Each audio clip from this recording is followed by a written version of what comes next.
Bonjour et bienvenue dans cette vidéo. On va voir comment on peut effacer l'enjeu par rapport au jeu avec le principe de la cerise sur le gâteau.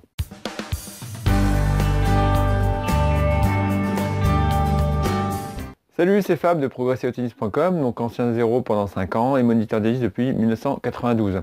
Alors aujourd'hui, on va voir un principe qui va partir d'un aspect culinaire, donc la cerise sur le gâteau, pour éviter d'être complètement absorbé par le score et donc arriver à se détacher de ce score pour pouvoir jouer son tennis réel. C'est-à-dire souvent on voit en match, donc c'est pas une nouveauté, vous le savez tous, qu'en match on a toujours du mal à jouer aussi bien qu'à l'entraînement, parce qu'il y a le score qui intervient et qui va interférer donc dans notre activité cérébrale et nous empêcher de jouer aussi relâché. Alors ce qu'il va falloir essayer de faire, c'est de se détacher de ce score. Alors je vais partir d'un principe que tout le monde connaît, c'est la cerise sur le gâteau. Alors la cerise justement, ça va être l'enjeu, c'est-à-dire ce qu'on ne peut pas contrôler, c'est le résultat qu'on voudrait obtenir, mais qu'on n'arrivera pas forcément à obtenir parce que c'est pas contrôlable. Il y a l'adversaire qui est là pour nous embêter. Ensuite le gâteau, il sera là pour symboliser tout ce qui est l'action, tout ce que nous on peut contrôler, tout ce qu'on peut mettre en place nous-mêmes pendant le match pour pouvoir donc jouer son plein potentiel. Mais avant ça, j'aimerais vous parler d'un point, c'est est-ce que vous préférez gagner ou est-ce que vous préférez bien jouer? En fait, si on combine les deux, on peut avoir du coup quatre réponses possibles. Donc on peut gagner et bien jouer, on peut gagner et mal jouer, on peut perdre et bien jouer, on peut perdre et mal jouer.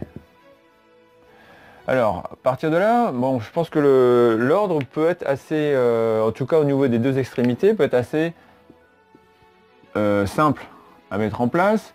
Je pense que tout le monde préfère gagner et bien jouer. Ensuite, personne n'a envie de perdre et de mal jouer. Par contre, c'est entre les deux où il peut y avoir discussion.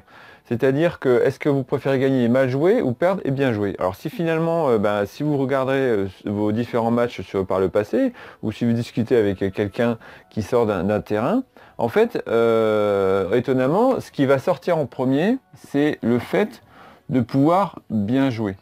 Même si on perd, le fait de bien jouer, on sait qu'on a repoussé ses limites, on a atteint des objectifs de jeu qui sont intéressants. Et si on a perdu, c'est que on comprend quand même que l'adversaire, il a été bien plus fort ce jour-là. Donc c'est-à-dire que soit on n'a pas trouvé de solution, soit que c'est au contraire lui qui a trouvé des solutions, pour nous battre. Et donc ce qui veut dire que on peut essayer de réfléchir à ça pour nous améliorer au match d'après. Par contre, gagner en jouant mal, ça fait pas forcément plaisir. On a gagné, effectivement, on va passer au tour suivant si c'est en tournoi, on a ramené son point en équipe, mais le fait de mal jouer, il va y avoir un petit goût amer qui fait que on n'est pas satisfait de soi. Donc ça veut dire que on a deux paramètres, le jeu, qui est le fait de bien jouer, et l'enjeu, le fait de gagner. Mais ce qui va donc finalement de manière assez naturelle prendre le pas, c'est le jeu. Donc comment développer ce jeu en match et éviter de se faire absorber par l'enjeu qui pourrait du coup nous faire mal jouer. C'est là que le gâteau intervient avec la cerise. En fait, le gâteau, ça va être tout ce qui va concerner le jeu, c'est-à-dire le processus que vous allez mettre en place. Alors pour ça, il faut des ingrédients. Alors les ingrédients, on peut déjà en décerner 4, ce qui va nous faire un gâteau à 4 couches. Ça va être tout ce qui est, par exemple, physique, technique, tactique et psychique.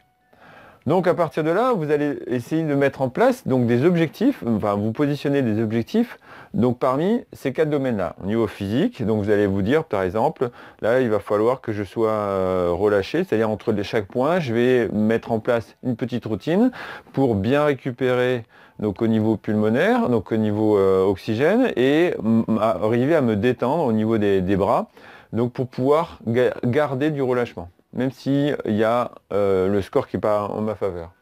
Au niveau technique, ça va être par exemple, donc vous donnez un objectif pertinent pour vous-même, ça va être par exemple bien frapper toutes mes balles bien devant au coup droit et pas être un petit peu en arrière. Bien frapper devant pour pouvoir laisser passer le bras. Donc après, chacun va avoir ses objectifs personnels. Donc au niveau tactique, ça va être tout simplement, par exemple, au niveau du retour, c'est passer au moins 3 retours sur 4. Donc pour ça, je vais avoir des cibles assez larges, je vais centrer plutôt ma balle, je vais éviter de prendre trop de risques, mais je vais au moins renvoyer au moins 3 fois sur 4 le retour pour éviter de donner trop confiance à mon adversaire sur son service. Au niveau psychologique, ça va être par exemple rester calme au moins 90% du temps, alors c'est ou 95% du temps. Alors c'est sûr que d'être calme 100% du temps, c'est pas forcément évident, ou alors on va être trop calme et puis du coup on va perdre de l'agressivité. Donc ça va être donc un objectif pas à 100%, de rester calme. Ça va être par exemple de vous détacher au maximum du point, c'est-à-dire à chaque point vous allez le prendre juste comme une information, elle est bonne, elle est fausse, mais sans vous juger. Donc ça veut dire que vous allez vous autoriser à rater, mais vous allez vous interdire de vous juger, de vous dire oh, putain t'es con, qu'est-ce que t'as foutu, enfin voilà, c'est essayer de, donc ça demande déjà de l'entraînement en fait, l'entraînement par une séance d'entraînement, et ça veut dire que c'est pour ça que je parle plutôt d'entraînement mental plutôt que de préparation mentale. Préparation, ça fait penser au fait d'être préparé pour le jour J ou l'heure H. Mais avant ça, il faut répéter des séquences psychologiques et que ça, il faut le répéter. Donc ça, c'est de l'entraînement. Donc c'est de l'entraînement mental. Voilà, donc notre gâteau, il a quatre ingrédients principaux et c'est à vous, donc dans ces ingrédients généraux ici, de mettre des ingrédients personnels qui vont vous convenir.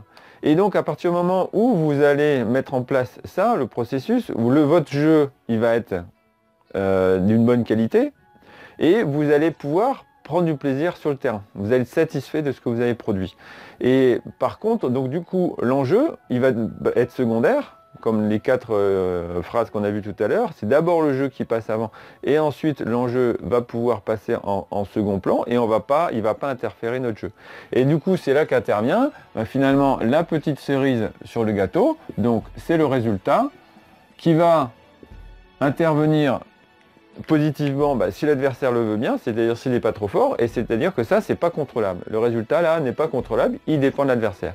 Alors que tous vos processus ici, qui sont contrôlables, dépendent que de vous et ne dépendent pas de l'adversaire, et c'est là que ça devient intéressant, et c'est là que vous allez prendre un plaisir, vous allez vous satisfaire de ce que vous avez produit. Alors s'il n'y a pas la victoire, si la petite cerise n'est pas là, au moins vous aurez déjà apprécier tout le gâteau. Et c'est ça qui est vraiment important, c'est d'apprécier tout le jeu que vous avez mis en place, toutes les actions, tous les processus concrets, donc qui sont mesurables. Ce qui est important, c'est d'avoir quelque chose de mesurable, c'est-à-dire vous dire à la fin du match, est-ce que oui, j'ai atteint cet objectif-là? Est-ce que oui, j'ai réussi à faire ça? Est-ce que oui, j'ai mis en place cette action? Et donc ça, ça va être le plus important. Et ça, vous pouvez le faire, par exemple, à la fin du match, quand vous avez commencé à ranger un petit peu vos affaires. Vous asseyez 1 minute sur votre banc avant de partir comme un sauvage, et puis vous posez juste 1 minute et vous posez la question, est-ce que j'ai réussi mes processus, est-ce que mes objectifs ont été atteints, est-ce que le jeu a été mis en place, même si l'enjeu n'a pas été totalement satisfaisant, ou en tout cas si j'ai pas gagné. Donc voilà, j'espère que cette vidéo vous a aidé donc à mettre plus de place dans le jeu que dans l'enjeu. Gagner ou perdre, c'est pas ça qui va tuer, en tout cas tout ce qui ne tue pas rend plus fort, mais ça va servir justement à se poser des questions pour savoir comment je peux améliorer la partie jeu, et d'avoir de nouveaux objectifs et de continuer à progresser, c'est-à-dire d'être dans une trajectoire ascendante en permanence. Et donc, alors après, il y a peut-être des retours par moment, mais c'est un effet à spirale, mais c'est une spirale qui va monter de manière perpétuelle, et c'est là que vous allez vraiment progresser. Bon, j'espère que cette vidéo vous a plu. En tout cas, n'hésitez pas à liker, à partager, à commenter, ça me fera plaisir. Et puis, je vous dis à la prochaine. Ciao! Voilà, cette vidéo à présent terminée. Merci de l'avoir suivie. Ça me fera très plaisir si vous likez, partagez ou commentez cette vidéo. Et n'hésitez pas à vous inscrire à mon blog pour recevoir 52 fiches gratuites, ou vous abonner à ma page Facebook, ma chaîne YouTube, mon compte Twitter, le compte Instagram, ou à m'écrire par mail. À bientôt. shake, shake, shake, shake.